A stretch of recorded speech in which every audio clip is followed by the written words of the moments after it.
এসো কোরআনের আলো মেখে আলোকিত হই, আধারের শত পথ মারিয়ে। ভালো করে চিনে না, যদি আল্লাহকে ভালো করে না চিনে তাহলে নিজের ইমানটাকে একদম পিওর রাখা খুব কঠিন, বিশুদ্ধ ইমানের অধিকারী হওয়া খুব কঠিন। এই জন্যই জ্ঞানের প্রথম জ্ঞান যেটা, সেটা হচ্ছে যে আল্লাহর ব্যাপারে জ্ঞান অর্জন করা। এই জন্য কোরআনের সবচেয়ে সুবিধা যেটা, সেটা হচ্ছে যে আল্লাহর ব্যাপারে অথেন্টিক জ্ঞান, নির্ভেজাল নির্ভুল জ্ঞান এ কোরআনের প্রতি লাইনে লাইনে আছে এবং প্রতি শব্দে শব্দে আছে আল্লাহর কোনো না কোনো পরিচয়, কোনো না কোনো কিছু বলা হচ্ছে, হয় নাম না হয়, গুণ না হয়, কম না হয়, অধিকারের কথা বলা হচ্ছে। তা আমরা গত সপ্তাহে এর আগের পর্বে আমরা আলোচনা করেছিলাম আল্লাহর ব্যাপারে, আল্লাহর কাছে দোয়া করার ব্যাপারে। ওই আলোচনাগুলোর কারণেই আমরা গত 2-3 জুমা দোয়ার উপর আলোচনা করছি। যেহেতু এর আগের সপ্তাহে আমরা গত 2-3 সপ্তাহ আগে আমরা যে আয়াতগুলো আলোচনা করেছি, এই আয়াতগুলোর ভিতরে দোয়া করতে হবে আল্লাহর কাছে এবং কি কি কোয়ালিটি গুলো মেনটেন করে আল্লাহর কাছে দোয়া করতে হবে, এই সমস্ত বিষয়গুলো এর আগের আলোচনাগুলোতে গিয়েছে।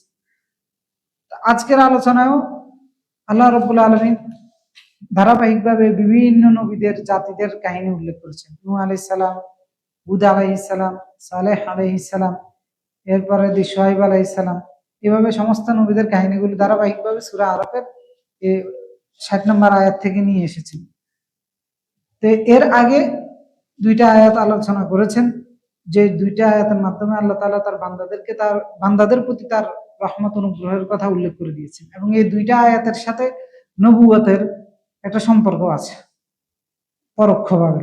এই জন্যই আল্লাহ তাআলা এই 2টা আয়াতের বক্তব্যগুলো তুলে ধরেছেন। তো আমরা আলোচনার পূর্বে আল্লাহর কাছে আমরা দোয়া করি, আল্লাহ তাআলা যে কয়টা আয়াত আমরা আলোচনা করব আশার নামাজের আগ পর্যন্ত, এই কয় আয়াতের শিক্ষাগুলো গ্রহণ করে যেন আমরা আমল করতে পারি, আল্লাহ তাআলা আমাদেরকে সেই তৌফিক দান করেন। আল্লাহ তাআলা কোরআনের মাধ্যমে মানুষের উপরে রহম করেন, আমরা আল্লাহর কাছে সেই রহমতটা কামনা করি। আল্লাহুম্মা আরহামনা বিল কোরআনিল আযীম। আল্লাহ তাআলা কারো অন্তরের বসন্ত বানিয়ে দেন কোরআনকে, মানে বসন্তকাল যেরকম সবার কাছে প্রিয়, অনেক মানুষের কাছে আছে কোরআন পড়া, কোরআন শিখা, কোরআন বুঝা, কোরআন অনুযায়ী চলা, এটা তাদের কাছে এরকম প্রিয়। তো এটা এই কারণে বলতেছে এই আয়াতে এটার সম্পর্ক আছে। সূরা আরাফের 57 নম্বর আয়াত, 58 নম্বর, 57 নম্বর আয়াত, 56 নম্বর আয়াত পর্যন্ত আমরা আলোচনা করেছি।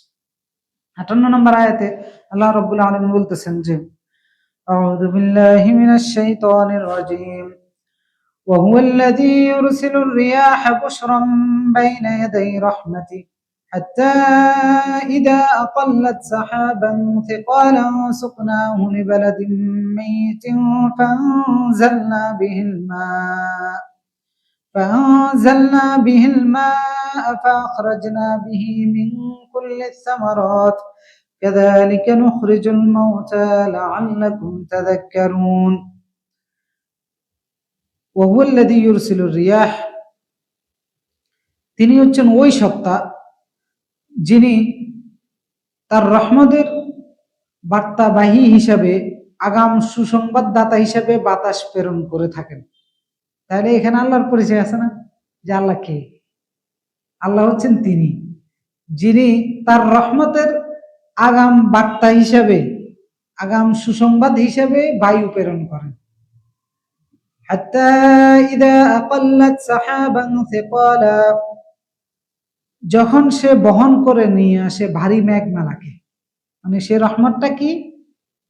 সেই রহমতটা হচ্ছে বায়ু যখন ভারী মেঘমালাকে বহন করে নিয়ে আসে।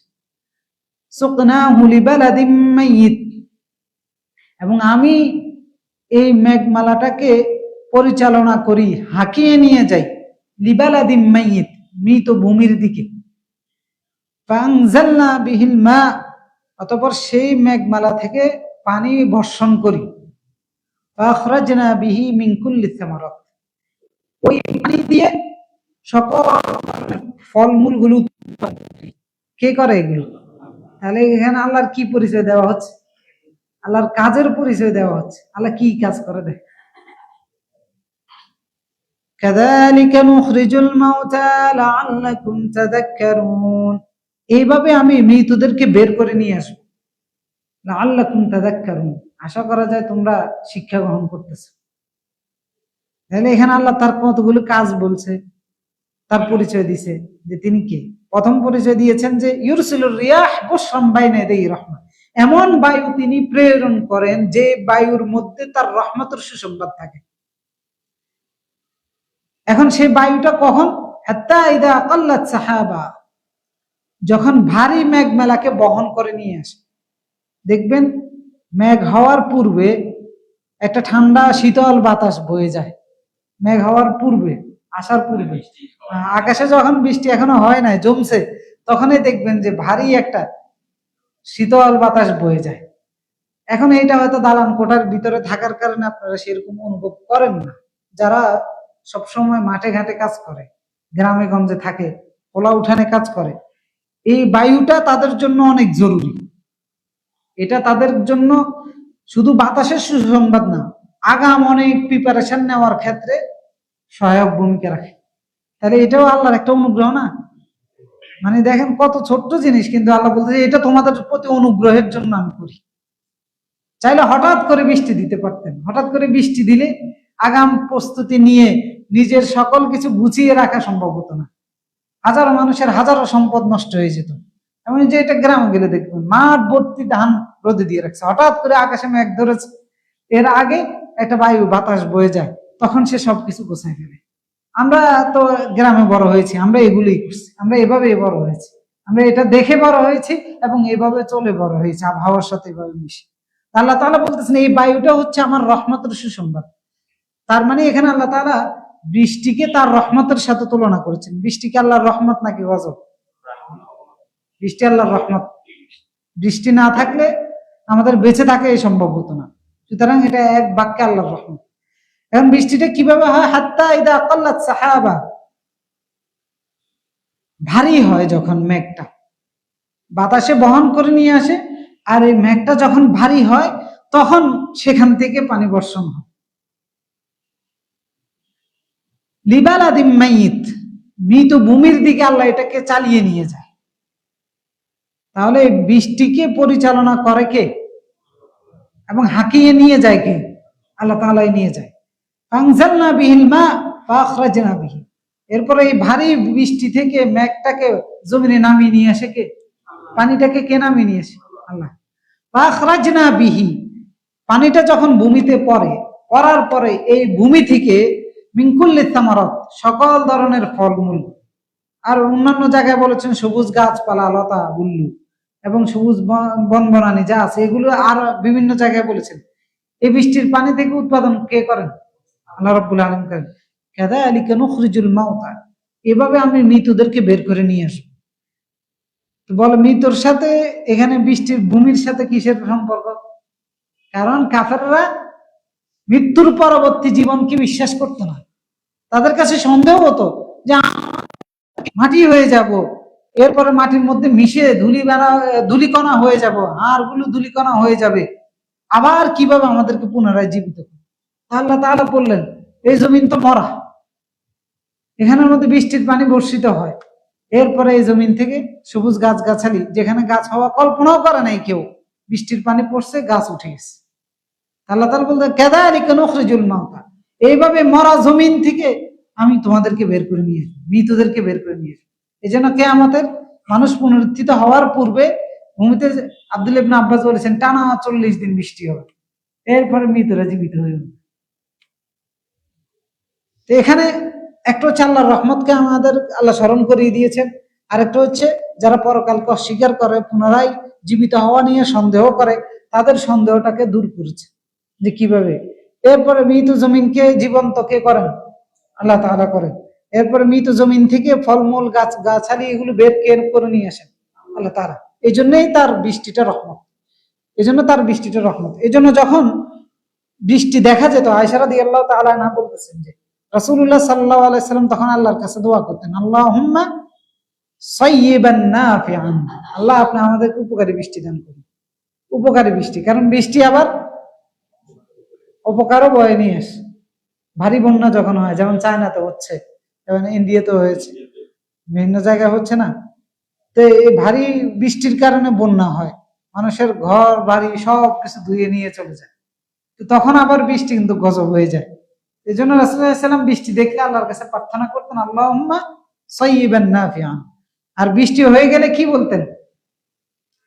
মুতিরনা বিফাদলিল্লাহ, যে আমরা বৃষ্টি পেয়েছি কার অনুগ্রহে, নাকি অমুক সাইক্লোন তমুক সাইক্লোন, এরপর এত নম্বর সংকেতের কারণে, না এই ঘূর্ণিঝড় সেই ঘূর্ণিঝড় এটার কারণে। আমরা তো ব্যাখ্যা করি এভাবে, এই যে বৃষ্টি হচ্ছে এত নম্বর সিগন্যাল দেখা দিচ্ছে, মৌসুমী বায়ু হচ্ছে, ওই কি কয় মানে আবহাওয়াবিদরা বসে থাকে যে আল্লাহর অনুগ্রহ বাদ দিয়া কিভাবে এটা অন্যভাবে হচ্ছে সেটার দিকে নিয়ে যায়। তো এগুলো আসলে আপনি কারণে না বের করছেন, কিন্তু এই কারণটা সংগঠিত করছে কে? আল্লাহ তাআলা।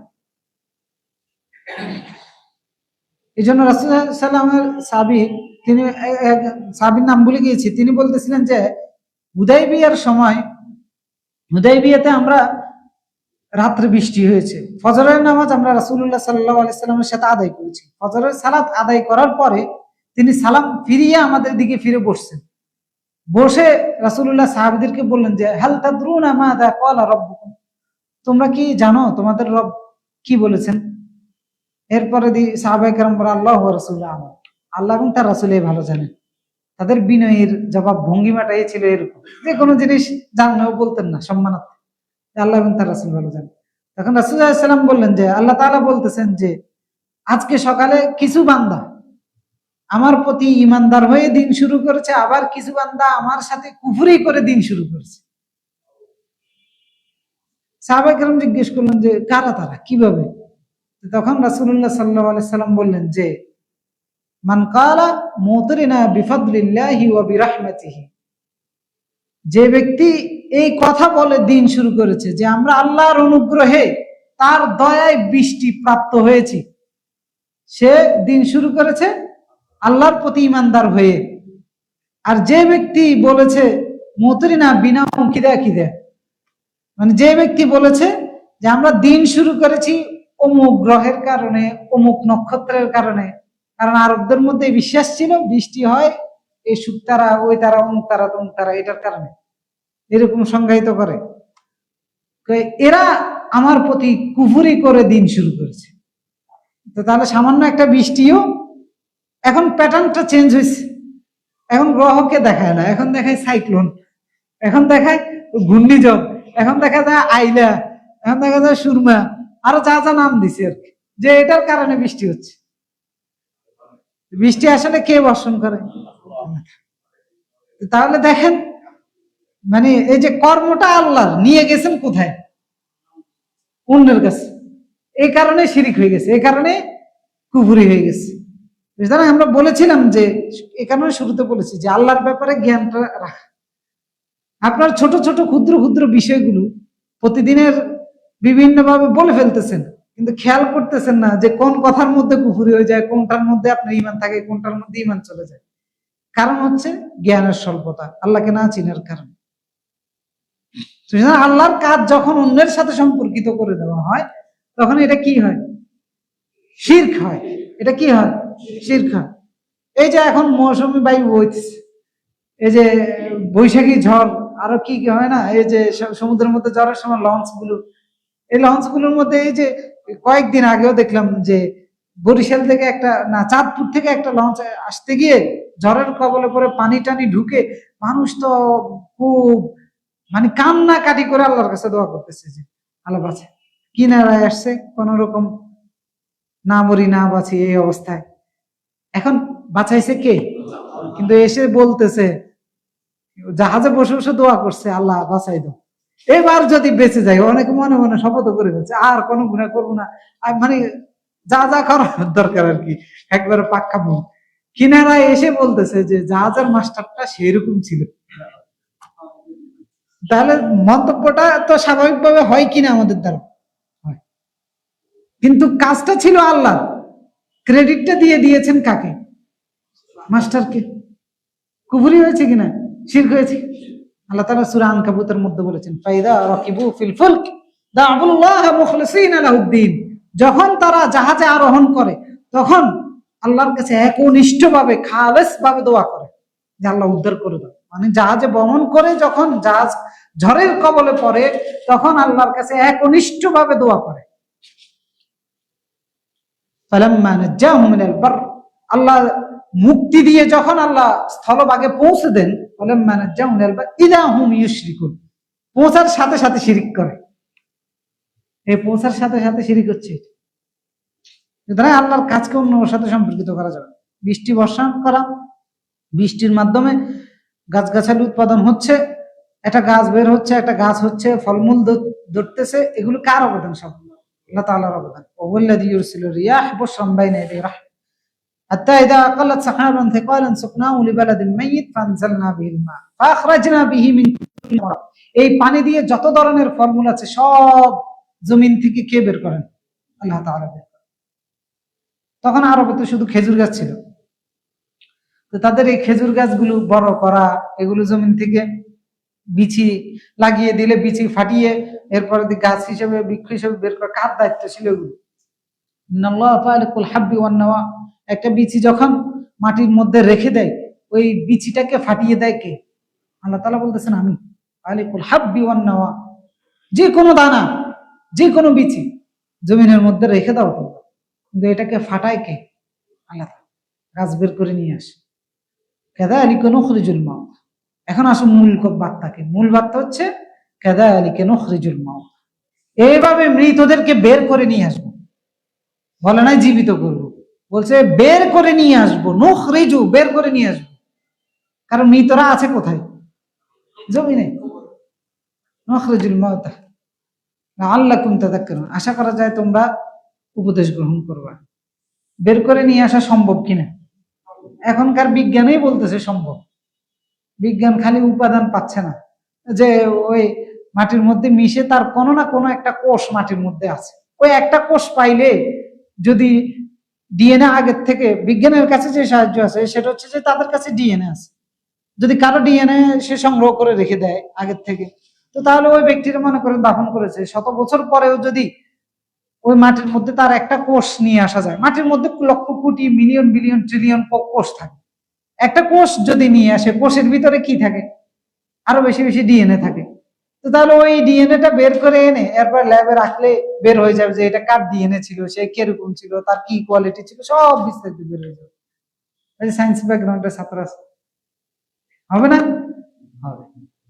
তো বিজ্ঞান বলতেছে যে একটা মানুষের ডিএনএ যদি তারা সংরক্ষণ করে রেখে দিতে পারে, ওই মানুষটার মতো আরেকটা মানুষ রূপ দেওয়া সম্ভব। কিন্তু রূপ দেওয়ার জন্য যে যোগ্যতা, যে উপাদান তাদের কাছে প্রয়োজন, সেটা তাদের কাছে নাই। আল্লাহর কাছে সেগুলো আছে কিনা? মানুষের এত ক্ষুদ্র শক্তি, জ্ঞানগত যোগ্যতার মাধ্যমে যদি একটা মানুষ এভাবে চিন্তা করতে পারে যে আমরা একটা মানুষের ডিএনএ কোষ রেখে দিলে ওটার মতো আরেকটা আমরা বানাইতে পারবো, ওই যোগ্যতা সম্পূর্ণ। এই জন্য নিউটন নাকি কার মস্তিষ্ক রেখে দিছে? কার রেখে দিছে? আইনস্টাইনের না? তাদের যদি এটার মতো আরেকটা যদি বানানো যায়, আরেকটা বানানোর পারবে নাকি পারবে না সেটা পরের বিষয়, কিন্তু তারা বলতেছে যে মানে সম্ভাবনা আছে, এটা সম্ভব। কিন্তু সম্ভব করার জন্য যোগ্যতার প্রয়োজন, উপাদানের প্রয়োজন, সেটা এখন তাদের কাছে নাই। তো তাহলে আল্লাহ তাআলা যে বলতেছেন মাটি হয়ে যাবা, ধূলিকণা হয়ে যাবা, কাফেররা অস্বীকার করে, আল্লাহ তাআলা সেখান থেকে তাদেরকে বের করে নিয়ে আসতে পারবে না? বের করে নিয়ে আসতে। কাযালিকা নুখরিজুল মাউতা লাআল্লাকুম তাযাক্কারুন। আল্লাহ তাআলা সূরা কাফের মধ্যে বলেছেন মাটি তোমাদেরকে কতটুকু ক্ষয় করেছে এটা আমার জানা আছে। কাফ আল কুরআনিল মাজিদ বাল আজিবু আন জাআহুম মুনযিরুম মিনহুম ফাকালাল কাফিরুন হাযা শাইউন আযীম আইদা মিতনা ওয়া কুননা তুরাবা যালিকা রাজউন বাঈদ। কাফেররা বলে আমরা যখন মাটি হয়ে যাব মরে, যালিকা রাজউন বাঈদ, আমরা তো অনেক দূরে চলে গেছি, আবার কিভাবে আমাদেরকে ফেরত নিয়ে আসবে? ক্বাদ আলিমনা মা তানকুসুল আরদু মিনহুম, ক্বাদ আলিমনা, আমি জানি, মা তানকুসুল আরদু মিনহুম, জমিন তোমাদেরকে কতটুকু খেয়েছে। ওয়া ইনদানা কিতাবুন হাফিজ, সব সংরক্ষণ আছে।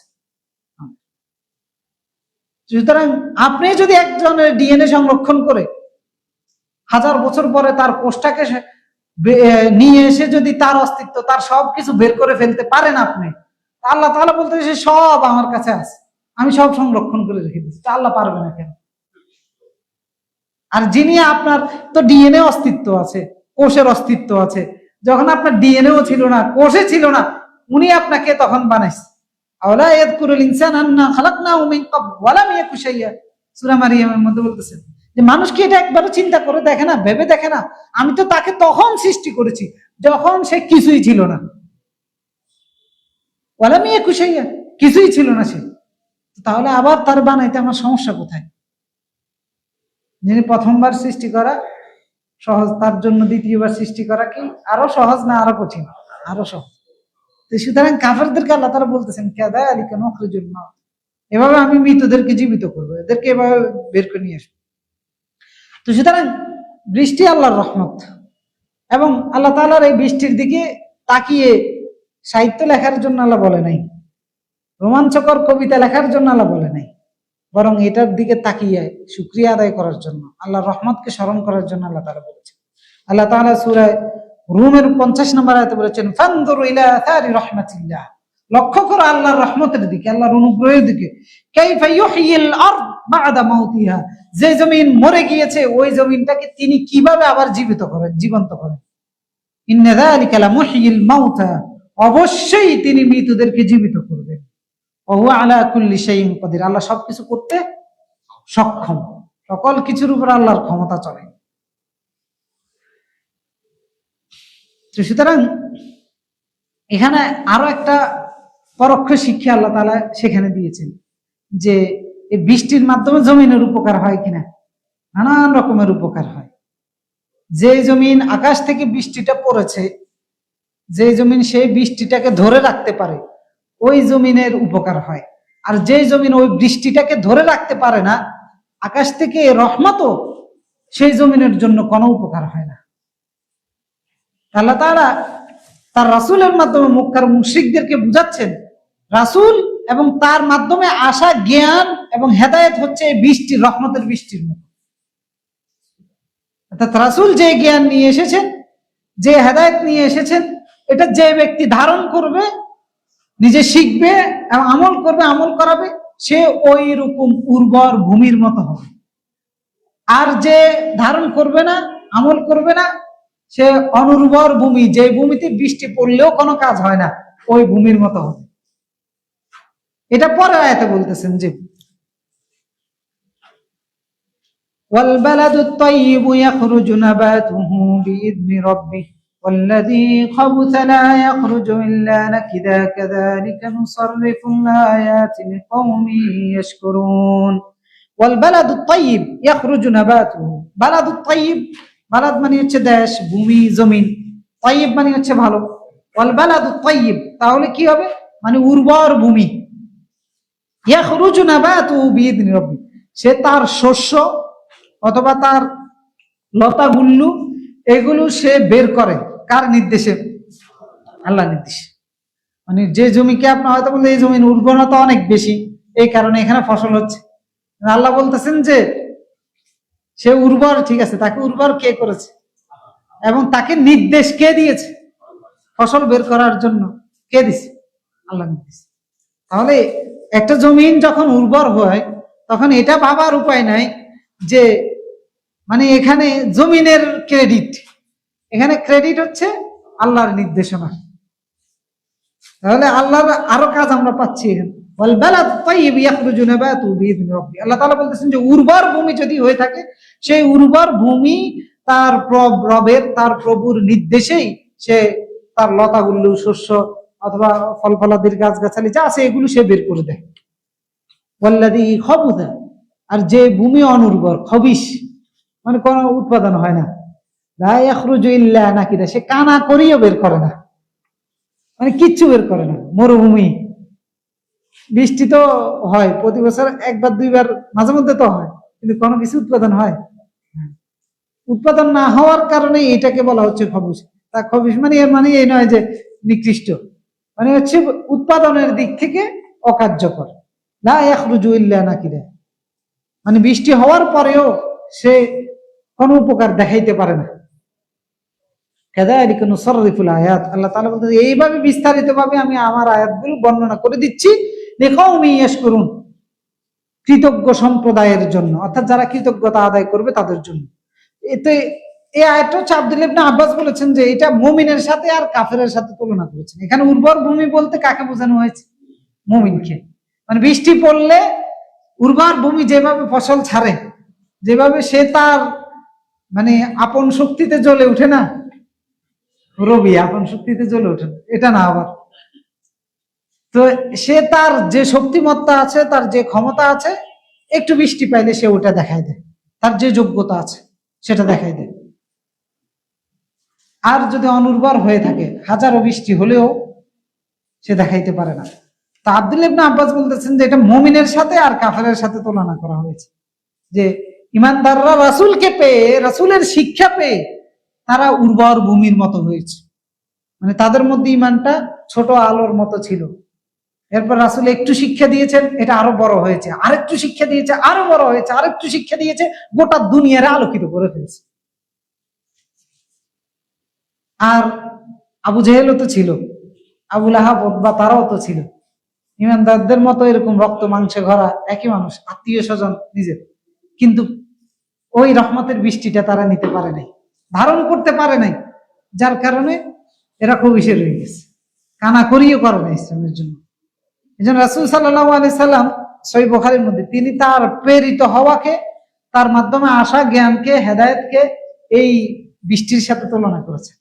সহিহ বুখারীর একটা হাদিসের মধ্যে রাসূল সাল্লাল্লাহু আলাইহি সাল্লাম বলেছেন, মাতালু মা বা'আতানি আল্লাহু বিহি মিনাল হুদা ওয়াল ইলম, যে আল্লাহ আমাকে হেদায়েত দিয়ে এবং ইলম দিয়ে প্রেরণ করেছেন, এটার দৃষ্টান্ত হচ্ছে কামাতালিল গায়িতাল কাসীর আসাবা আরদান, ওই বৃষ্টির মতো যে বৃষ্টি প্রচুর পরিমাণে কোন জমিনের মধ্যে হয়েছে, ফাকানাত মিনহা নাকিয়াতুন কাবিলাতিল মা, এবং এই জমিনের মধ্যে একটা উর্বর ভূমি আছে, ওই ভূমি সেই পানিটাকে চুষে নিয়েছে, ফাআনবাতাতিল কালা ওয়াল উশব ওয়াল আল কাসীর, সে নানান রকমের লতা গুল্লু, উদ্ভিদ, গাছগাছালি এগুলো সে উৎপাদন করেছে, উদ্গীরণ হয়েছে সেই ভূমি থেকে, কারণ এই ভূমিটা উর্বর ছিল, বৃষ্টি পড়ার সাথে সাথে নিয়েছে।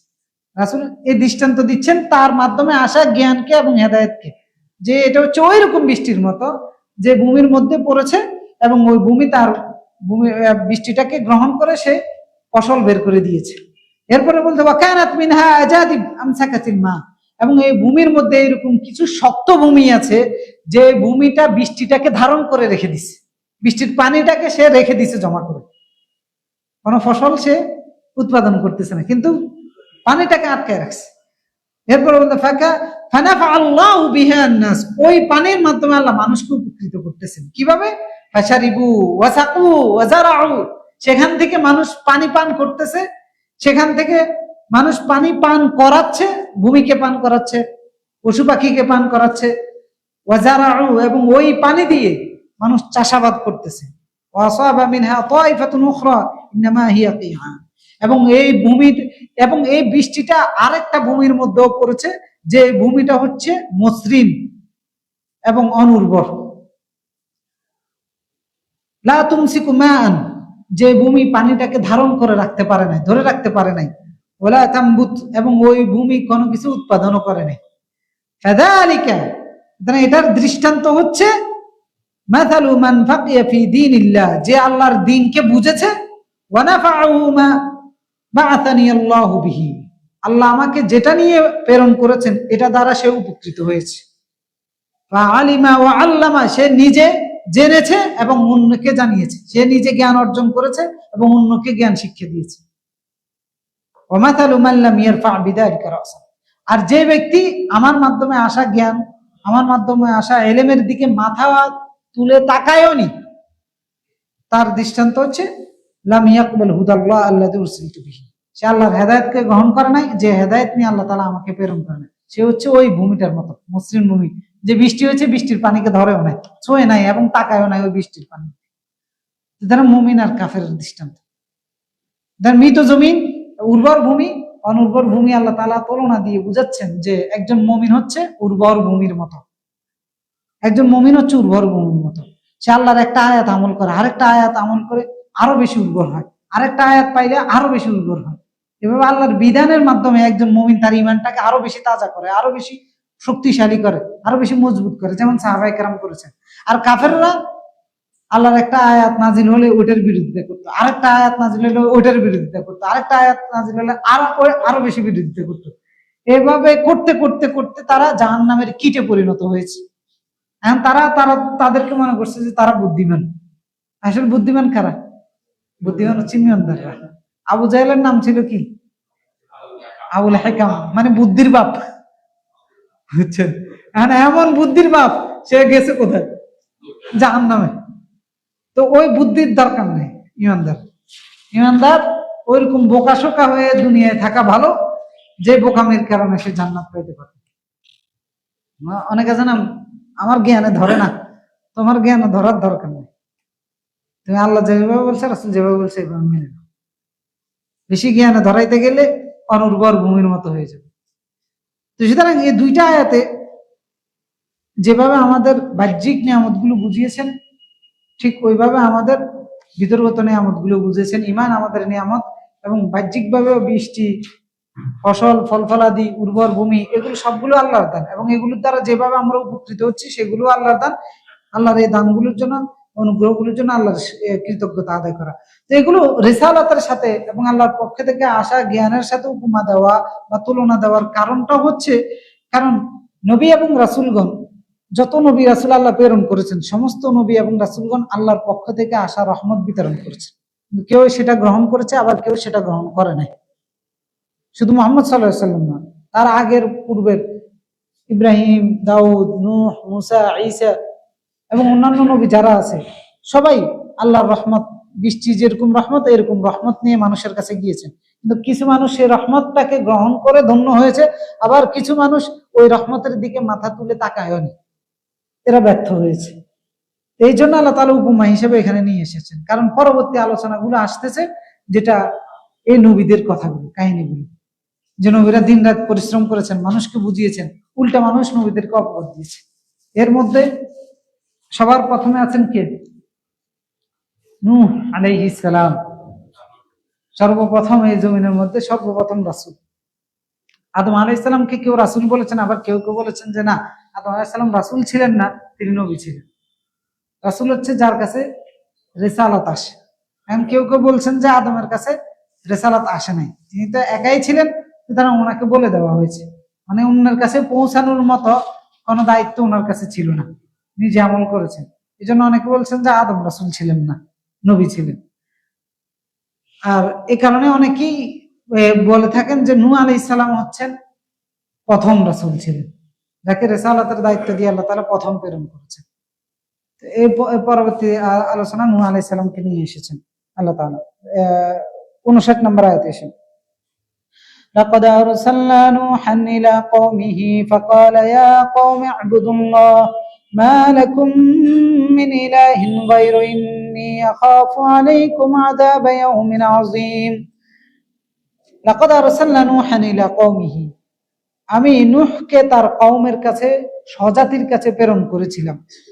فقال يا قوم اعبدوا الله, তিনি তার কওমের কাছে গিয়ে বলেছিলেন উবুদুল্লাহ মা লাকুম মিন ইলাহিন গায়রু, যে ইলাহ ছাড়া তোমাদের আর কোনো ইলাহ নাই, তোমরা সেই ইলাহের ইবাদত করো। ইন্নী আখাফু আলাইকুম আযাব ইয়াউমিন আযীম, আমি তোমাদের জন্য মহান দিনের শাস্তির ব্যাপারে ভয় করতেছি, মানে সেই দিন তোমরা শাস্তির সম্মুখীন হবে। প্রথমে আল্লাহ তাআলা বলতেছেন নূহকে প্রেরণ করেছি তার কওমের কাছে, এবং তার কওমের কাছে গিয়ে তিনি বলেছেন তোমরা আল্লাহর ইবাদত করো, যিনি ছাড়া তোমাদের কোনো ইলাহ নেই। ইলাহ কাকে বলে?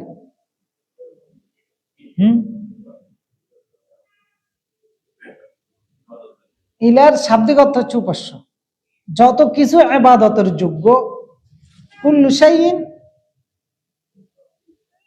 উত্তখিযা মা'বুদান, যত কিছু ইবাদত করার জন্য গ্রহণ করা হয় তত কিছুকে ইলাহ বলে, মানে ইবাদত করার জন্য যা গ্রহণ করবেন সেটাই ইলাহ। এখন আল্লাহ বলতেছেন যে এই ইবাদত করার জন্য গ্রহণ করার ক্ষেত্রে আল্লাহ ছাড়া আর কেউ নেই।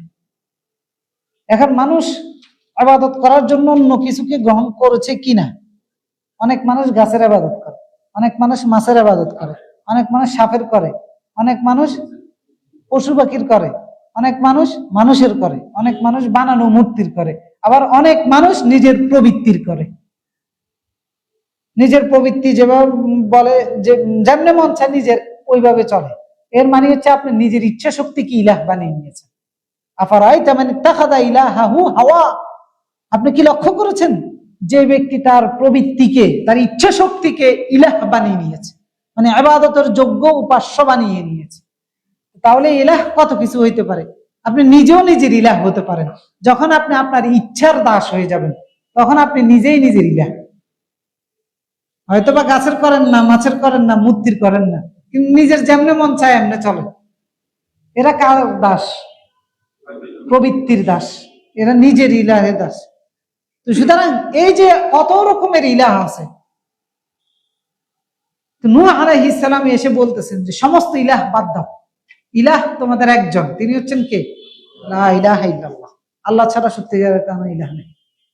আল্লাহ ছাড়া সত্যিকারের কোনো ইলাহ নেই। ইলাহ আছে অনেক, সত্যিকারের কোনো ইলাহ নাই আল্লাহ ছাড়া। তো একমাত্র ইলাহ যিনি তার ইবাদত করো। ইন্নী আখাফু আলাইকুম আযাব ইয়াউমিন আযীম। কেন করবা? কারণ আমি ভয় করতেছি যে কিয়ামতের দিন তোমাদেরকে তার পক্ষ থেকে আসা শাস্তি পাকড়াও করবে। ওই দিনের শাস্তির ভয় আমি করতেছি।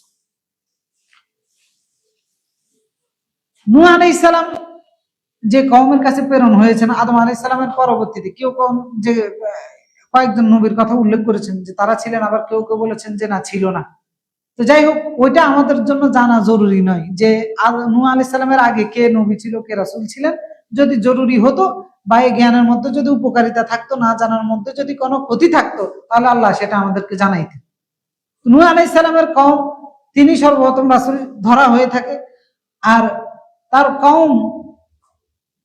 তার কওমকে তিনি বলেছেন আল্লাহ বাদ দিয়ে অন্যদের, আল্লাহর ইবাদত করার জন্য অন্যদের ইবাদত বাদ দেওয়ার জন্য। তো তার কওম কাদের ইবাদত করত?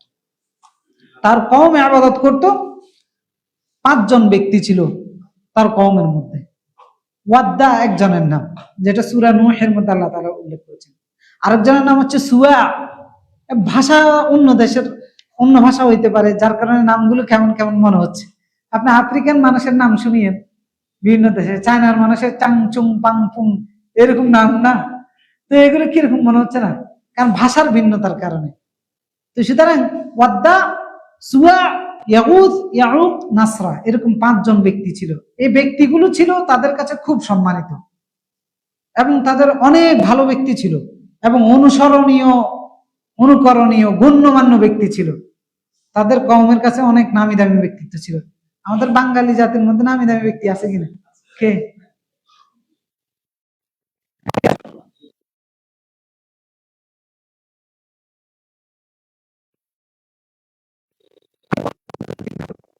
আপনি দেখতেন যে এক বছর পরের, এমনকি এটা তো ছবিরে লাগাইয়া স্কুলের মধ্যে, ঘরের মধ্যে ছবিরে বানাইয়া এটারে পূজা করছে না? করছে। দেখেন, এই মূর্তির পূজা এই স্টাইলে সর্বপ্রথম শুরু হয়েছিল কওমে নূহের কাছে। মানে কওমে নূহ, তাদের মধ্যে এরকম 5 জন ব্যক্তি ছিলেন।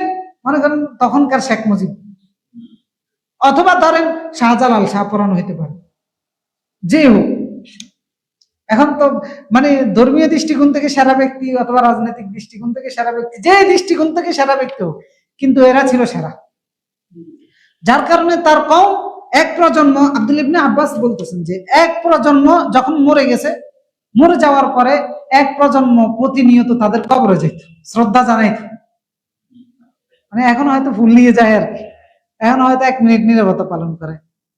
মানে কারণ মানুষ তো আদমের সন্তান, তো চরিত্র তো একই থাকবে, হয়তো সময়, স্থান, কাল, পাত্র ভিন্ন, কিন্তু ওই ঘুরে ফিরে শয়তান কত নতুন নতুন রচনা করবে, ওই সেই একই জিনিস বারবার করায়, সময়টা ভিন্ন, হয়তো প্যাটার্নটা আলাদা করে দেয়। তো এই জন্য এরা প্রথম প্রজন্ম এরকম করতো যে ওয়াসাওয়ারু সূরাতান উলাইকা ফিহা, মানে কবরের মধ্যে সূরত বানাইতো, এঁকে হাত দিয়ে এঁকে সূরত বানিয়ে, ছবি বানিয়ে ওইটাকে লাগাই রাখতো। তাদের উদ্দেশ্য হচ্ছে আমরা এদেরকে সম্মান দেখাবো, ছবি দেখলে এদের মানে এদের যে কর্ম ছিল, এদের রেখে যাওয়া যে বলে না অমুকের চেতনা তার আদর্শ আমরা ধারণ করতে পারি, মরে গেলে দেখেন না এক নেতারা দাঁড়ায় তার আদর্শ নিয়ে আমাদেরকে চলতে হবে, এই নিয়ে চলতে হবে, সব ভণ্ড। বুঝছেন? কিসের অমুকের আদর্শ তমুকের আদর্শ নিয়ে তুমি চলবে? তুমি কিসের আবার মুসলমান নিজের? মানে কিসের মুসলমান? সে ধর্মীয় দৃষ্টিকোণ থেকে হোক অথবা রাজনৈতিক দৃষ্টিকোণ থেকে, যে দৃষ্টিকোণ থেকে হোক, ধর্মীয় দৃষ্টিকোণ থেকেও কোন বড় আলেম আপনার আদর্শ? হ্যাঁ, কোন ইমাম আদর্শ? আমাদের কে আদর্শ? রাসূলুল্লাহ সাল্লাল্লাহু আলাইহি ওয়াসাল্লাম হচ্ছে আদর্শ। আমরা এক এক প্রোগ্রামের মধ্যে নিজের কোন নেতার গুণ গাইতে গাইতে শেষ, কোন সাহাবীর আলোচনা নাই, রাসূলের কোন আলোচনা। তো এটার নাম কি ইসলাম? তো দেখেন এরা কি করতো, এই ছবিগুলোকে টাঙ্গাইয়া বাস এরপর গুনগান গাইতো আর পরবর্তী প্রজন্মকে শিক্ষা দিত, এদের মতো হবা, এদের চরিত্র এদের আদর্শ ধারণ করবো। এর পরবর্তী প্রজন্ম তোয়ালা জামান, দীর্ঘ সময় যাওয়ার পরে এর পরবর্তী প্রজন্ম এদের দেহগুলো আঁকা শুরু করে দিচ্ছে, মানে মূর্তি বানানো শুরু করে দিচ্ছে। প্রথমে শেখ মুজিবের ছবি ছিল, এর পরবর্তীতে মানে পরবর্তী গভর্নমেন্টে আইসা এবার মূর্তি বানাও, কোনায় কোনায় মূর্তি বানাও, এখানে বানাও সেখানে বানাও লাগাও। কারণ এটা এটা আবার খালি শেখ মুজিবেরও ধরেন না, এক এক গণনার কাছে এক একজন, মানে যে যেটার পূজা করে আর কি। তো পরবর্তী প্রজন্ম এসে এদের দেহ বানিয়েছে, মূর্তি বানিয়েছে। এর পরবর্তী প্রজন্ম দীর্ঘ সময় যাওয়ার পরে মূর্তিগুলোকে বাড়ির সামনে রেখেছে, এরপরে কেউ এগুলোরে ঘরে ঢুকিয়ে ফেলছে, এরপরে কেউ এগুলোর ছোট বড় আকৃতি, বিশাল আকৃতির থেকে ছোট আকৃতি বানিয়ে নিজের সাথে রাখে। এবারে বিপদে বাঁচার দরকার, বাস এটার হাত ধরে এটার কাছে চায়, এর সন্তান দরকার এবার এটার কাছে চায়। ঠিক এইভাবে তাদের মধ্যে মূর্তি পূজা শুরু হয়েছে। সর্বপ্রথম মূর্তি পূজা কওমে নূহ শুরু করেছে। এক প্রজন্মকে দিয়েই শুরু করে দেয় না, এক প্রজন্ম, দুই প্রজন্ম, তিন প্রজন্ম তারা মূর্তি পূজা শুরু। এই মূর্তি পূজা থেকে দূরে সরানোর জন্য নূহ আলাইহিস সালামকে প্রেরণ করেছে। এবং নূহ আলাইহিস সালাম যখন তাদের কাছে দাওয়াত দিয়েছেন, কতদিন দাওয়াত দিয়েছেন? 950 বছর। ওয়ালাকাদ আরসালনা নূহান ইলা কওমি ফালাবিথা ফীহিম আলফা সানা ইল্লা 50 আম। নূহকে আমি তার কওমের কাছে প্রেরণ করেছি, তিনি তাদের মধ্যে ছিলেন 950 বছর। 950 বছর তিনি জীবিত ছিলেন এটা নয়, 950 বছর তিনি দাওয়াতি কাজ করেছেন। মানে নবুয়ত পাওয়ার পর থেকে মহাপ্লাবন হওয়ার আগ পর্যন্ত এই 950 বছর তিনি দাওয়াতি কাজ করেছেন। তার মানে নবুয়ত পেয়েছেন, কেউ কেউ বলেছেন 40 বছর বয়সে, কেউ কেউ বলেছেন 50, কেউ আবার 100, কেউ আবার 150 বছর বলেছেন। নূহ আলাইহিস সালাম যে দীর্ঘদিন জীবিত ছিলেন এটা অনেকের কাছে অবাক মনে হইতে পারে, এটা আশ্চর্যের কোনো বিষয় নয়। পৃথিবীতে এরকম আশ্চর্যের অনেকগুলো বিষয় আছে যেগুলো আমাদের কাছে অবাক করে না, এগুলো আল্লাহর দ্বারা সম্ভব। আল্লাহ হায়াত দিয়েছে, ছিল প্রয়োজন ছিল। এমনকি মহাপ্লাবন হয়ে যাওয়ার পরে তিনি, কেউ বলেছেন 100 বছর জীবিত ছিলেন, কেউ বলছে আরো 300 বছর জীবিত ছিলেন, আল্লাহ আলাম, আল্লাহ ভালো জানে কত বছর জীবিত ছিলেন। কিন্তু আমাদের দিকে বলা হয় তাকে নূহ আলাইহিস সালামের বয়স কত? 950 বছর। এটা সঠিক না, 1000 বলা হয় তাকে, আল্লাহ আল্লাহ ভালো জানে। তবে 950 বছর নয়, 950 বছর শুধুমাত্র তিনি যে দিন রাত মানুষকে আল্লাহর ইবাদত বাদ দিয়ে, অন্যের ইবাদত বাদ দিয়ে আল্লাহর ইবাদত করার জন্য আহ্বান করেছেন, এটাই ছিল 950 বছর। মানে কি খাটুনিটা একটা একজন নবী কিভাবে খেটেছেন, মানে কতটা ধৈর্যশীল ছিলেন। হাতে গোনা কয়জন পেয়েছেন? কেউ বলেছেন 9 জন, কেউ বলেছেন 11 জন, কেউ বলেছেন 15 জন। এমনকি নিজের পরিবারের সদস্যকে পান নাই, নিজের ছেলেই ওনার দাওয়াত গ্রহণ করে নাই, সমাজের সাথে মিশে একাকার হয়েছে, সমাজের কথাবার্তা, সমাজের লোকদের কথাবার্তা গুলো বলছে। তিনি তাদেরকে আহ্বান করেছেন মূর্তি পূজা ছেড়ে দিয়ে কার ইবাদত করার জন্য? একমাত্র আল্লাহর ইবাদত করার জন্য। এখন তার কওম, এখানে আল্লাহ তাআলা সংক্ষিপ্তভাবে 2-3টা আয়াত নিয়ে এসেছেন, কিন্তু এগুলো ঘটনাগুলো মনে হয় যেন তিনি বলেছেন পরের দিন এটা হয়েছে, এর পরের দিন এটা হয়েছে, বিষয়টা এরকম না। এখানে এই ঘটনাগুলো শত শত বছরের প্রক্রিয়ার সার সংক্ষেপ। এখানে নানান রকমের ঘটনা ঘটছে, ওনাকে নির্যাতন করা হয়েছে, অপমান করা হয়েছে, ওনাকে নানান রকমের কটূক্তি করা হয়েছে, ওনাকে প্রহার করা হয়েছে, বিভিন্ন জায়গায় মারধর করা হয়েছে, যাইতে আইতে অপমান করতো। এইগুলো সহ্য করে তিনি বলেছেন ইন্নী দাউতু কওমি লাইলাম ওয়া নাহারা, যে আল্লাহ আমি দিন রাত তাদেরকে ডেকেছি আপনার রাস্তায়। লাইলাম ওয়া নাহারা, দিন রাত 24 ঘন্টা শুধু দাওয়াত। ওয়ালাম ইয়াজিদহুম দুআই ইল্লা ফিরারা, তারা কেউ আমার ডাকের প্রতি কোন ধরনের সাড়া দেয় নাই। শুধু পালিয়েছে তারা, সেখান থেকে তারা পালিয়ে বেরিয়েছে। তো তার কওম তাকে কি জবাব দিয়েছে? قال الملأ من قومه إنا لنراك في ضلال مبين। বলতেছে যে নেতা যারা ছিল, মালাও মানে নেতাদেরকে বলা হয় থাকে, স্থানীয় যারা গণ্যমান্য ব্যক্তি যারা তার কওমে, তারা জবাব দিল ইন্না লানারাকা, অবশ্যই আমরা নূহ তোমাকে দেখতেছি ফি দালালিম মুবিন, সুস্পষ্ট গুমরাহির মধ্যে আছো। মানে নূহ আলাইহিস সালাম বলতেছে তুমি গুমরাহির মধ্যে আছো, কারণ আমরা তো আমাদের দাদার পূর্ব পুরুষদের ঐতিহ্য ধরে রাখছি, আমাদের বাপ দাদারা এগুলো করে গেছেন। মানে আমাদের বাপ দাদা 14 গোষ্ঠী এই ব্যক্তিকে শ্রদ্ধা, এটা তো মক্কাবাসীরা করছে। কওমে নূহ, ওয়াদ্দা, সুয়া, ইয়াগুত, ইয়াউক, নাসরা, এই 5 জন ব্যক্তির পূজা করতে হবে। যে আমাদের বাপ দাদা সবাই তো এদেরকে দেবতা মেনেছে, বিপদ থেকে উদ্ধার হওয়ার প্রয়োজন এদের কাছে ছুটে গিয়েছে, সাহায্য এদের কাছে চেয়েছে, সন্তান এদের কাছে চেয়েছে, ইবাদত এদের করেছে। আর তুমি বলতেছে আমরা এদেরকে বাদ দিয়ে এক আল্লাহর ইবাদত করব, এটা কিভাবে হয়? তো যারা সারা দিয়েছে, মানে তার কম কেমন অহংকারী ছিল এই বাক্যের মধ্যে ফুটে উঠে কিনা, যে তাকে বলতে ইন্না লানারাকা ফি দালালিম মুবিন, তোমাকে দেখতেছি যে সুস্পষ্ট গুমরাহির মধ্যে ছিল। তো তিনি জবাব দিলেন ক্বালা ইয়া কওম, তিনি বললেন যে হে আমার কওম, লাইসা ফি দালাল, আমার মধ্যে কোনো গুমরাহি নাই, ওয়ালাকিন্নী রাসূলুম মির রাব্বিল আলামিন, তবে জেনে রাখো আমি হচ্ছি বিশ্বজাহানের রব, যিনি তার পক্ষ থেকে প্রেরিত হওয়া একজন বার্তাবাহক। উবাল্লিগুকুম রিসালাতি রাব্বি, আমার দায়িত্ব হচ্ছে তিনি যে রিসালাতের দায়িত্ব আমার রব আমাকে দিয়েছেন আমি সেটা তোমাদেরকে পৌঁছে দিচ্ছি। ওয়া আনসাহু লাকুম, এবং আমি তোমাদেরকে নসিহা করতেছি। ওয়া আ'লাম মিনাল্লাহ, আমি আল্লাহর পক্ষ থেকে যা জানি, মা লা তা'লামুন, তোমরা জানো না। জবাবটা এক বাক্যে আল্লাহ তাআলা উল্লেখ করেছেন, সার সংক্ষেপ ছিল এটা।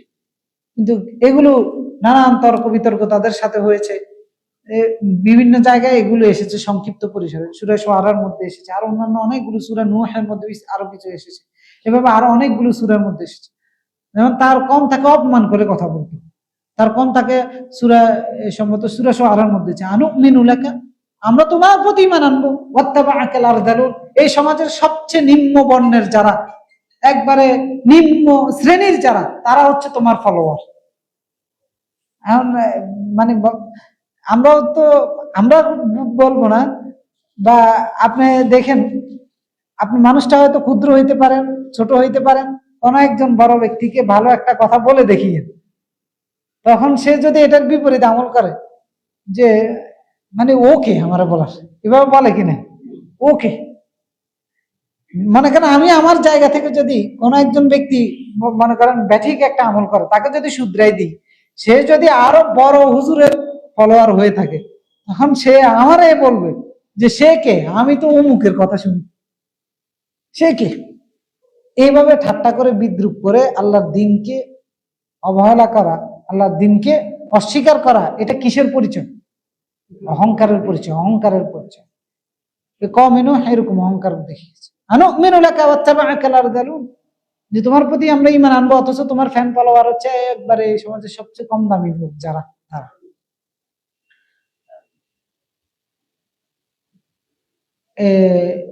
মূসা আলাইহিস সালাম যখন ফেরাউনের কাছে দাওয়াত নিয়ে গেছেন, ফেরাউনও ঠিক একই কথা বলেছে,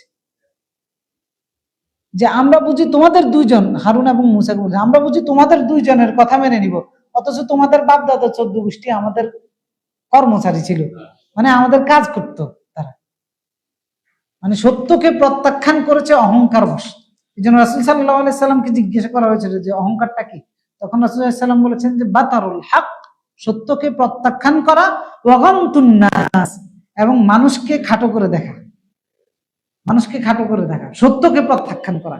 এবার ছোট হোক বড় ব্যক্তি হোক, সত্যকে প্রত্যাখ্যান করা যাবে গেলে আপনার অহংকারী, যে ও মসজিদের ইমাম, আর আমি তো ভাই কি কয় জাতীয় ইমামের কথা শুনি, আমি তো অমুক প্রিন্সিপাল, অমুকের কথা শুনি, অমুকের ফলোয়ার। হয় না এরকম? হয়। এগুলো কিসের পরিচয়? অহংকারের পরিচয়। আপনাকে দেখতে হবে যে সে কে, তার কথাটা ঠিক আছে কিনা, সে কে আমার দেখার বিষয় না। যদি কথা ঠিক থাকে, বিনয়ের সাথে সেই কথাটাকে গ্রহণ করে নিতে হবে, সে দাওয়াতটাকে গ্রহণ করে নিতে হবে। তো কওমে নূহ এই আচরণটা করেছিল নূহ আলাইহিস সালামের সাথে, অহংকার দেখিয়েছিল। আল্লাহ কি কওমে নূহকে ছেড়ে দিয়েছেন? একবারে মহাপ্লাবন, একবারে গোটা দুনিয়া ডুবিয়ে দিয়েছে, একবার যতজন ছিল সবাইকে শেষ, এমনকি ওনার ছেলে পর্যন্ত। ওনার ছেলে যখন বন্যার পানিতে ভেসে যাচ্ছে, নূহ আলাইহিস সালাম আল্লাহর কাছে দোয়া করেছেন। নূহ আলাইহিস সালামের সাথে আল্লাহ ওয়াদা করেছিলেন যে এ, তাকে এবং তার পরিবারকে রক্ষা করবে। এখন নূহ আলাইহিস সালাম ছেলে তো বাপের কথা শুনে নাই, বাপের দাওয়াতও গ্রহণ করে নাই, এখন বন্যায় তো ভেসে যাচ্ছে। তো নূহ আলাইহিস সালাম এই জন্য আল্লাহর কাছে দোয়া করলেন যে আল্লাহ, আপনি ওয়াদা করেছেন আমার ছেলে আমার পরিবারের সদস্য চলে যাচ্ছে বন্যায় ভেসে। আল্লাহ কি জবাব দিয়েছেন? ইন্নাহু লাইসা মিন আলিক ইন্নাহু আমালুন গায়রু সালিহ। সে তোমার পরিবারের সদস্য নয়, কারণ তার কাজ ঠিক ছিল না ব্যাঠিক ছিল? তার কাজ ঠিক ছিল না। এখন বলতে পারেন ও ওরজাত সন্তান আবার পরিবারের সদস্য কেমনে না? হ্যাঁ, আচ্ছা ওই মনে করেন আমার শরীরের এক টুকরা মাংস এক জায়গা দিয়ে পচে গেছে, ক্যান্সার আক্রান্ত, আর গোটা শরীর ভালো আছে। এখন আমি শরীরের ওই মাংসটা কেটে ডাক্তার ফেলে দিচ্ছি, আর আপনি ডাক্তারকে বলতেছেন আরে আমার মাংস ফেলে দিচ্ছেন। এখন এটা কি আপনার মাংস? কারণ এটা তো পচে গেছে, আপনার শরীরটা তো ভালোটা থাকবে, এটা তো আপনার মাংস না। এটা ফেলে দেওয়ার জিনিস।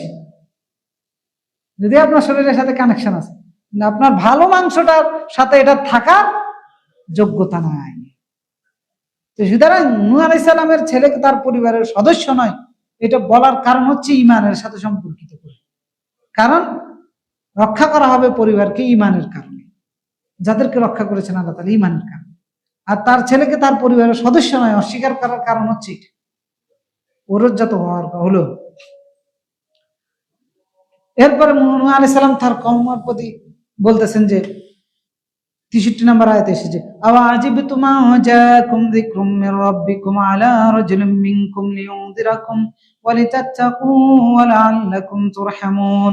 আওয়াজিবতুম জাকুম যিকরুম মির রাব্বিকুম, তোমাদের কাছে কি অবাক লাগতেছে? তোমরা কি অবাক হচ্ছ? তোমরা কি আশ্চর্যান্বিত হচ্ছ?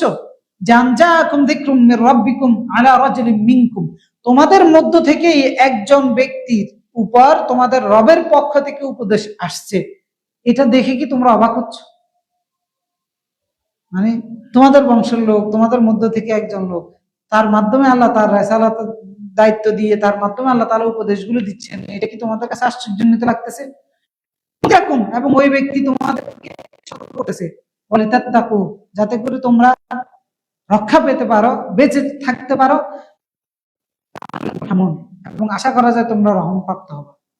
মানে তোমরা কি সত্যটাকে এই কারণে প্রত্যাখ্যান করতেছো যে তোমাদের মধ্যে থেকে এই সেম দাওয়াত মুহাম্মদ সাল্লাল্লাহু আলাইহি সাল্লাম দিয়েছেন, সেম কথা মুহাম্মদ সাল্লাল্লাহু আলাইহি সাল্লাম বলেছেন। এজন্য সমস্ত রাসূলদের ক্ষেত্রে আল্লাহ তাআলা বলে রাসূলকে এইভাবে বলে সান্ত্বনা দিতেন, ফাইন কাযাবুক, যদি তারা তোমাকে মিথ্যা প্রতিপন্ন করে, ফাকাদ কুযযিবা রাসূলুম মিন ক্বাবলিক, তোমার পূর্বে যত রাসূল এসেছিলেন সমস্ত রাসূলকে এইভাবে মিথ্যা প্রতিপন্ন করা হয়েছে। এটা রাসূলদের সুন্নাত, মানে এটা তোমাদের সাথে ঘটবেই। রাসূল বা রিসালাতের দায়িত্ব যারা পালন করবে এদের সাথে এই ঘটনা ঘটবেই। তো এটা সান্ত্বনা ছিল রাসূলদের জন্য। তো নূহ আলাইহিস সালামের সময় ওই ঘটনা ঘটেছে, এটা বলার মাধ্যমে কোরআন নাজিল হয়ে ওই সময়ের ঘটনাগুলো বলার মাধ্যমে রাসূলকে সান্ত্বনা দেওয়া হচ্ছে। এবং যারা অস্বীকার করতেছে তাদেরকেও বলা হচ্ছে যে তোমরা কোন চরিত্রের লোক, তোমরা কাদের দলের লোক, এবং তোমাদের উত্তরসূরি কারা ছিল। ফাকাযাবুহু ফানজাইনাহু, তারা নূহ আলাইহিস সালামকে মিথ্যা প্রতিপন্ন করেছে। ফানজাইনাহু আল্লাযীনা মাআহু ফিল ফুলক, আমি নূহকে এবং তার সাথে যারা ছিল তাদেরকে আমি মুক্তি দিয়েছি। ফিলফুল কিসের মাধ্যমে? জাহাজের মাধ্যমে। যে জাহাজ বানিয়েছেন দীর্ঘ সময় ধরে, ঠাট্টা প্রতিপন্ন, আসতে যাইতে উনি জাহাজ নির্মাণ করতেছেন, আর এরা আসতে যাইতে ঠাট্টা করতো, বিদ্রুপ করতো, যে এতদিন তো মাথা যা ছিল ছিল, এখন আরো পুরোটাই গেছে।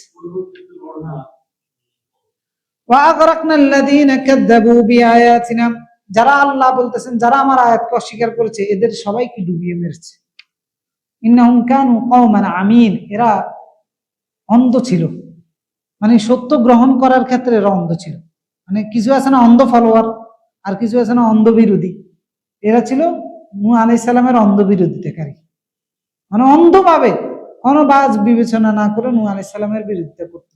এরা এরকম ছিল, যার কারণে আল্লাহ তাআলা একবারে গোটা, এই জন্য নূহ আলাইহিস সালামকে আবার দ্বিতীয় আদম বলা হয়। নূহ আলাইহিস সালামের মহাপ্লাবনের মাধ্যমে একবারে জমিনে যত মানুষ ছিল সব শেষ। শুধু নূহ আলাইহিস সালাম এবং তার সাথে যে সমস্ত ইমানদাররা গমন করেছে ওদের মাধ্যমে আবার গোটা দুনিয়াতে মানুষ ছড়াইছে, আবার নতুন করে মানুষের স্থিতি লাভ করেছে।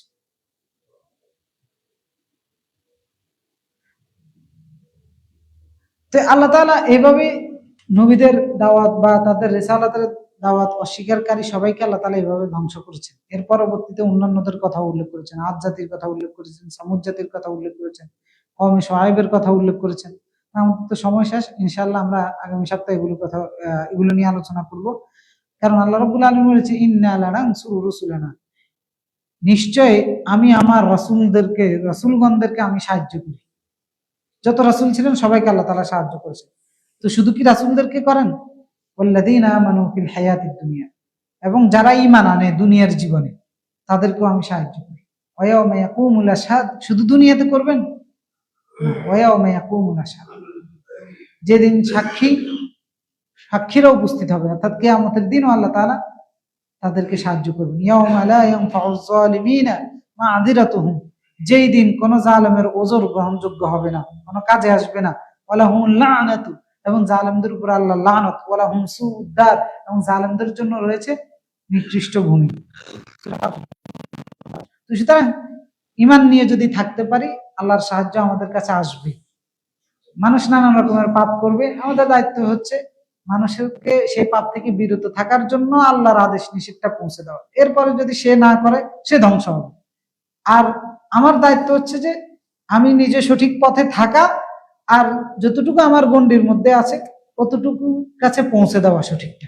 এর পৌঁছে দেওয়ার পরে সে যদি আমার দাওয়াত গ্রহণ না করে তাহলে সেটার জন্য দায়ী কে?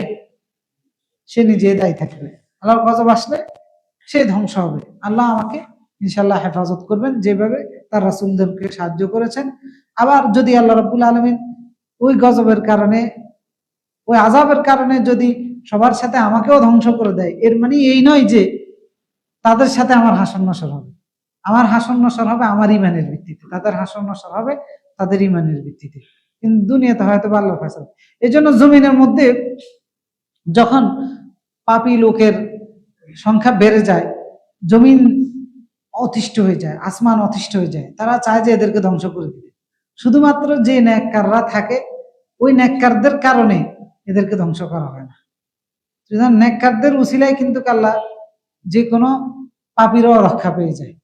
কারণ নেককার ব্যক্তি জমিনে হাঁটলে তার জন্য গর্তের পিপিলিকা, রাসূলুল্লাহ হাত্তান নামলাতু ফি হুজরিহা হাত্তা হিদানুল বাহর, সমুদ্রের গভীর অন্ধকারে যে বড় বড় মাছগুলো থাকে সেগুলোও তার জন্য ক্ষমা প্রার্থনা করে, তার জন্য দোয়া করে। এবং কি গর্তের পিপিলিকা পর্যন্ত আল্লাহর আদেশ নিষেধ মেনে যারা চলে তাদের জন্য দোয়া করে। আর যখন কোনো পাপিষ্ঠ জমিনে বিচারণ করে তার জন্য এরা সবাই বদদোয়া করে, লানত দেয় এদের উপর। কারণ হচ্ছে আল্লাহর গজব যখন আসবে তখন ভুক্তভোগী তারাও হবে। আর নেককার যখন জমিনে থাকবে, নেককারের কারণে আল্লাহর রহমত যখন জমিনে আসবে তখন সেই রহমতের ভাগীদার তারাও হতে পারে। এই জন্য তারা তাদের স্বার্থে করে, তারা তাদের ভালো মন্দ বুঝে, আমরা আমাদের ভালো মন্দ বুঝি না। সুতরাং আমরা আল্লাহর পক্ষ থেকে যে সত্য এসেছে কোরআন এবং সুন্নাহ, সেটা আমরা আমাদের কাছে যে যতটুকু জানি চেষ্টা করব সেটা দিয়ে আমল করার জন্য, আল্লাহর বার্তাগুলো বুঝার জন্য। তাহলে আমি নিজে উর্বর ভূমির মতো বৃষ্টি পেয়ে যেভাবে শিখতে হয় আমি এভাবে শিখতে হতে পারবো, নিজেকে ধন্য করতে পারবো। আর যদি আল্লাহর কোরআনের দিকে বুক না করি, যদি না তাকাই, মাথা তুলে যদি না দেখি, তাহলে আমি অনুর্বর ভূমির মতো, যে ভূমিতে বৃষ্টি আসবে, রহমত আসবে, কিন্তু ওই রহমত দিয়ে ভূমি কোনো উপকার লাভ করবে না, আমি সেরকম হবো। আশা করি আমরা ওইরকম হব না। যে ভূমি উর্বর, আল্লাহ তাআলা আমাদেরকে সেই উর্বর ভূমির অধিকারী করে দেন, সবাই বলেন আমিন। এবং কোরআন এবং সুন্নাহ দ্বারা যেন আমরা উর্বর হতে পারি সেই তৌফিক এবং সেই যোগ্যতা আল্লাহ তাআলা আমাদেরকে দান করুন। সুবহানাকাল্লাহুম্মা ওয়া বিহামদিকা আশহাদু আল্লা ইলাহা ইল্লা আনতা আস্তাগফিরুকা ওয়া আতুবু ইলাইক।